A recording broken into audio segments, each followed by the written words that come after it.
जय श्रीराम, जय गोमाता. भुवनेश्वर गोशाळा, विजयनगर, वैतागवाडी तालुका, जिल्हा बीड या ठिकाणी आपली भुवनेश्वर गोशाळा आहे. आणि आपल्या गोशाळेमध्ये 125 गोवंश आहेत.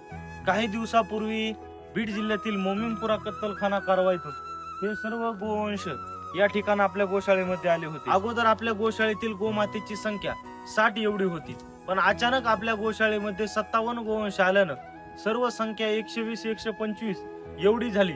त्यामुळे या सर्व गोमातेंना चारा कट करण्याकरता आपल्याकडे कडबाकुट्टी मशीन नसल्या कारणानं आपण जो गोमातेला चारा टाकत होतो तो चारा मोठ्या प्रमाणामध्ये वाया जात होता. आता आपल्या गोशाळेतील गोमातेचा चारा थोडा देखील वाया जाणार नाही, कारण आपल्या गोशाळेतील गोमातेसाठी श्री वर्धमान संस्कार धाम मुंबई या संस्थेनं 7.5 HP ची ही मोठी कडबाकुट्टी मशीन आपल्या गोशाळेतील गोमातेचा चारा कटिंग करण्याकरता आपल्या गोशाळेला दिलेली आहे. आणि गोशाळेला ही मोठी कडबाकुट्टी मशीन देणाऱ्या वर्धमान संस्कार धाम मुंबई या संस्थेचे मनपूर्वक धन्यवाद. हिंदू बांधवांनो, गोशाळा चालवणं, गोमातेचा सांभाळ करणं हे कुठल्या एका व्यक्तीचं कर्तव्य नाही, तर प्रत्येक हिंदूचं कर्तव्य आहे. गाव विश्वस्य मातरः, गाय ही विश्वाची माता आहे.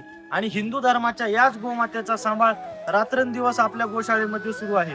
पण आपल्या सर्वांचा जर सहयोग लाभला तर ही गोशाळा, हे गोसेवेचं कार्य अधिक मोठ्या प्रमाणामध्ये अशाच प्रकारे वाढेल. तर हजारो वृद्ध, भाकड आणि कत्तलीपासून वाचवलेल्या गोमातेचा सांभाळ आपल्याला आपल्या या भुवनेश्वर गोशाळेमध्ये करता येईल. जय श्रीराम, जय गोमाता.